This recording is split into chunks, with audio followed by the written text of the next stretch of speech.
Hello friends, அனைவருக்கும் காலை வணக்கம். காலையில் எந்திரிச்சனையும் ப்ரஷ் பண்ணிவிட்டு நம்ம வாக்கிங் போகிற பழக்கம் நிறையா பேருக்கே இருக்குது.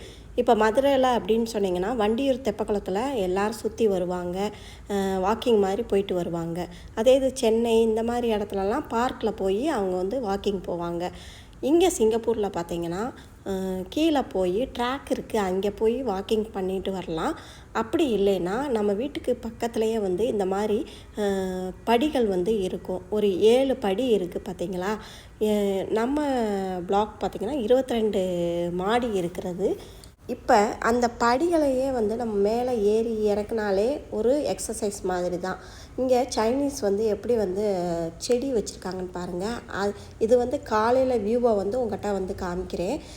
காலையில் கீழே போய் வாக்கிங் போக முடியலைன்னா நான் இங்கே தான் வாக்கிங் போயிட்டு வருவேன். இங்கே கீழே ஒவ்வொரு ஃப்ளோர்லேயும் இந்த மாதிரி படிகள் 7 படி இருக்கும். இதில் நம்ம மேலே ஏறி இறங்கினாலே போதும்.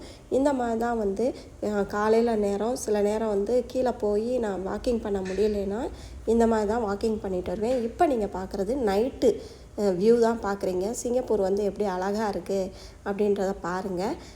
நீங்கள் வாக்கிங்க்கு பார்க்குக்கு போவீங்களா, இல்லை இந்த மாதிரி வெளியில்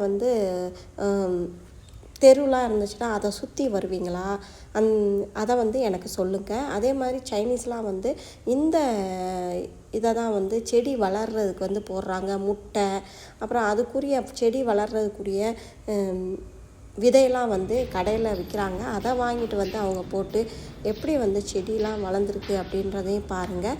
இந்த பதிவு உங்கள் எல்லோருக்கும் ஒரு மோட்டிவேஷன் ஸ்பீச்சாக இருக்கும் அப்படின்னு நான் நம்புகிறேன். நீங்கள் வாக்கிங் போகாமல் இருந்தீங்கன்னா கொஞ்சம் வாக்கிங் போயிட்டு வாங்க. வாக்கிங் போனால் தான் நம்மளுடைய உடம்பு ஆரோக்கியமாக இருக்கும். இந்த பதிவு பிடிச்சிருக்கும் அப்படின்னு நம்புகிறேன். லைக் கொடுத்துட்டு உங்கள் ஃப்ரெண்ட்ஸுகளுக்கும் ஷேர் பண்ணுங்கள். நன்றி, வணக்கம்.